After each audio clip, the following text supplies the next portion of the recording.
Hello friends, आप देख रहे हैं लॉगन चैनल। मैं हूं सुप्रीमणि शुक्ल। हम आपके लिए इम्पोर्टेंट सेक्शंस की सीरीज लेके आए हुए हैं। इस सीरीज में आपने कई वीडियो देखे हैं और ये वीडियो अब संपत्ति अंतरण अधिनियम के बारे में, टीपीए के बारे में है। तो टीपीए के इम्पोर्टेंट सेक्शंस हम इसमें डिस्कस करेंगे। टीपीए के बहुत से सेक्शन से क्वेश्चंस आते हैं और वो सभी आपको एक ही वीडियो में यहाँ पर 10 मिनट में तैयार हो जाएंगे।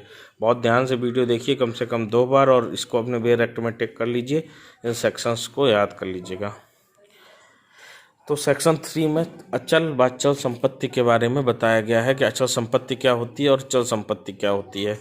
ये धारा 3 में परिभाषित किया गया है। संपत्ति की परिभाषा टीपीए में कहीं पर भी नहीं दी गई है। इस बात को आप याद रखिएगा कि संपत्ति की परिभाषा टीपीए में कहीं पर नहीं दी गई है। अचल व चल संपत्ति के बारे में धारा 3 में बताया गया है। संपत्ति अंतरण की परिभाषा धारा 5 में दी गई है। भावी भरण पोषण का अधिकार अंतरण नहीं है, धारा 6 ये प्रावधानित करती है। अंतरण करने में सक्षम व्यक्ति के बारे में धारा 7 बताती है। मौखिक अंतरण भी संभव है, ये धारा 9 में बताया गया है। तो आपसे पूछा जाएगा मौखिक अंतरण किस धारा में है, तो धारा 9 में। धारा 10 में बड़े शर्तों के विरुद्ध शर्त होने पर अंतरण शून्य होगा, धारा 10 प्रावधानित है।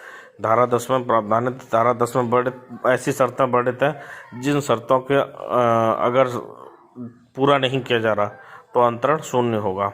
श्रेष्ठ हित के विरुद्ध निर्बंधन धारा 11 में दिया गया। श्रेष्ठ हित के विरुद्ध निर्बंधन धारा 11 में दिया गया। अजात व्यक्ति के लिए लाभ के लिए धारा कौन सी है? अजात व्यक्ति को संपत्ति का अंतरण, ऐसे पूछा जाएगा आपसे, अजात व्यक्ति को संपत्ति का अंतरण किस धारा में किया जा सकता है? धारा 13 में। शाश्वतता के विरुद्ध नियम धारा 14 में। शाश्वतता के विरुद्ध नियम धारा 14 में।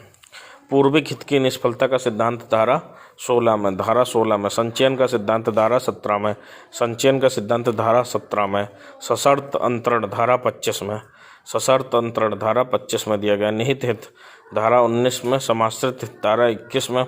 निहित हित धारा 19 में। समाश्रित हित धारा 21 में। संपत्ति अंतरण में अध्रोपित पूर्व की गई शर्त, संपत्ति अंतरण में अध्रोपित पूर्व पूरी करने वाली शर्त, जो पूर्व मतलब कंडीशन पहले पूरी करनी है, उसके बाद संपत्ति अंतरित होगी, धारा 26 में इसके बारे में प्रावधानित है। संपत्ति अंतरण में अधिरोपित उत्तरवर्ती शर्त की पूर्ति धारा 29 में है। उत्तरवर्ती शर्त की पूर्ति धारा 29 में और पूर्ववर्ती शर्त की पूर्ति या पूर्वगामी शर्त की पूर्ति धारा 26 में है। चुनाव या निर्वाचन का सिद्धांत धारा 35 में। चुनाव या निर्वाचन का सिद्धांत धारा 35 में। विभाजन पर बाध्य के फायदे का प्रभाजन, या फिर इसको इससे ऐसे भी पूछा जाता है, प्रतिस्थापित प्रतिभूति का सिद्धांत किस धारा में है?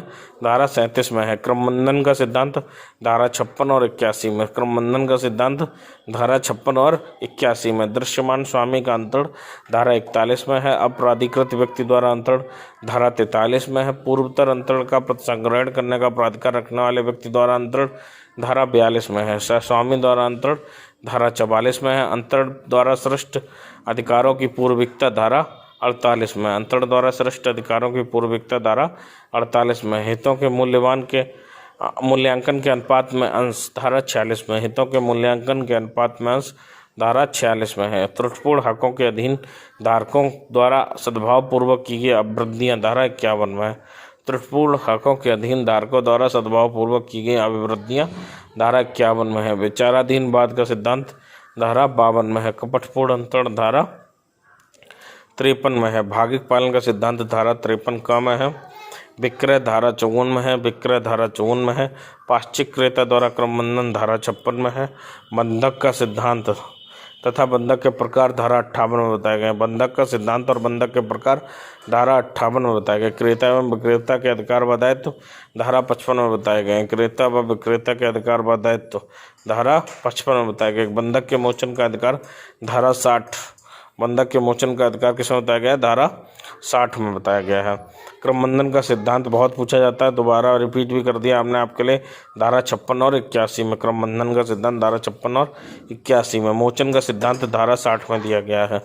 मोचन का अधिकार जो है वो किस में बताया गया? धारा 60 में। समेकन का सिद्धांत धारा 61 में। कब्जा प्रत्युद्धरण के भोग बंधककर्ता के अधिकार धारा 62 में।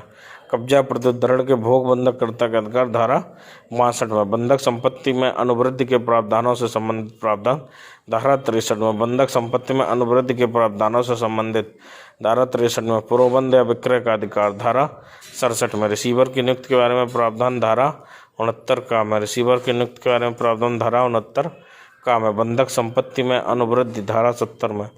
बंधक धन के लिए बाद लाने का अधिकार धारा 68 में। बंधकित पट्टे के नवीकरण से संबंधित प्रावधान धारा 71 में। बंधकित पट्टे के नवीकरण से संबंधित प्रावधान धारा 71 में। प्रतिस्थापित प्रतिभूति के सिद्धांत की विवेचना धारा 75 में। सकब्जा बंधक धारक के वैधानिक दायित्व धारा 76 में। ब्याज के बदले प्राप्तियां धारा 77 में। पूर्विक बंधक धारक का मुलतवी होना धारा 78 में। अनिश्चित रकम की प्रतिभूति करने के लिए बंधक रकम से संबंधित प्रावधान धारा 79 में। समाविष्ट क्रम बंधन का सिद्धांत धारा 81 में। मोचन के लिए बाद कौन ला सकेगा धारा 91 में। मोचन ऊपर को प्रोबंध नीचे को किस धाराओं में दिए गए हैं धारा 91 धारा 94। इस टाइप से भी क्वेश्चन आता है। मोचन ऊपर को प्रोबंध नीचे को किस धारा में प्रावधान है धारा 91 और धारा 94 में। तो मोचन के लिए बात कौन ला सकेगा धारा 91 में। मध्यवर्ती बंधकदार से संबंधित अधिकार धारा 94 में। प्रत्याशयन से संबंधित प्रावधान धारा 92 में। आवंधन का प्रतिषेध धारा 93 में। मोचन करने वाले बंधकदार के व्यय का अधिकार मोचन कराने वाले स्वयं बंधकदार के व्यय का अधिकार धारा 95 में। भार की परिभाषा चार्ज की डेफिनेशन किसमें धारा 100 में। पट्टे की परिभाषा धारा 105 में। न्यायोचित सूचना का अधिकार धारा 39, 40 और 100 में। न्यायोचित सूचना का अधिकार किसमें दिया गया है न्यायोचित सूचना का सिद्धांत किसमें दिया गया है 39, 40 और 100 में। 31 दिसंबर 2002 को संशोधन हुआ है धारा 106 में। ये पूछा जाता है कि 2002 का संशोधन किस धारा में किया गया है, बहुत बार पूछा गया है, तो आप याद रखेंगे धारा 106 में। पट्टाकर्ता और पट्टेदार के अधिकारों तथा दायित्व धारा 108 में। स्थावर संपत्ति के पट्टे में उस दिन का अपवर्जन जिस दिन पट्टा प्रारंभ हुआ धारा 110 में। रजिस्ट्रीकृत पट्टे की शर्त धारा 107 में। ये भी बहुत इंपॉर्टेंट सेक्शन है। रजिस्ट्रीकृत पट्टे की शर्त धारा 107 में। पट्टे के पर्यवेक्षण का तरीका धारा 111 में। समापहरण का सिद्धांत वेवर ऑफ फॉरफीचर धारा 112 में।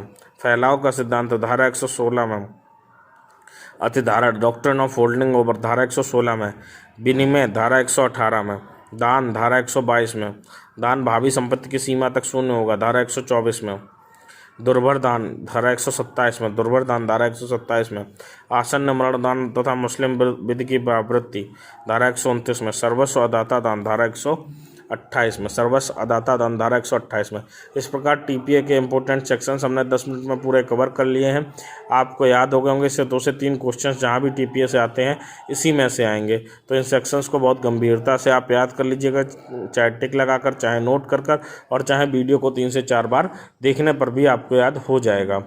तो इस तरीके से आपको ये सेक्शंस टीपीए के बहुत अच्छे से याद हो जाने चाहिए। बाकी टीपीए के डॉक्ट्रिन से भी एक क्वेश्चन बनता है, उसका 2-3 मिनट का एक छोटा सा वीडियो जिसमें केवल किस किस सेक्शन में कौन सी डॉक्ट्रिन दी गई है ये हम डिस्कस कर देंगे। अगर आपको ऐसा कोई भी वीडियो चाहिए या ये डॉक्ट्रिन वाला वीडियो चाहते हैं तो कमेंट बॉक्स में कमेंट जरूर कीजिएगा। अगर कमेंट आएंगे 10 कमेंट भी आ गए तो मैं उस पर वीडियो बना दूंगा जो आपके लिए कम से कम 2 क्वेश्चन डॉक्ट्रिन से हर बार आते हैं, सेक्शन पूछे जाते हैं डॉक्ट्रिन के, वो आपके कंफर्म तैयार हो जाएंगे। और आपको किस प्रकार का वीडियो चाहिए वो भी कमेंट बॉक्स में बताइए। वीडियो कैसा लगा, वीडियो को लाइक कीजिए, वीडियो को शेयर कीजिए। और अगर आप पहली बार हमारे चैनल पर आए हैं और अभी तक चैनल को सब्सक्राइब नहीं किया है तो चैनल को सब्सक्राइब कीजिए। धन्यवाद।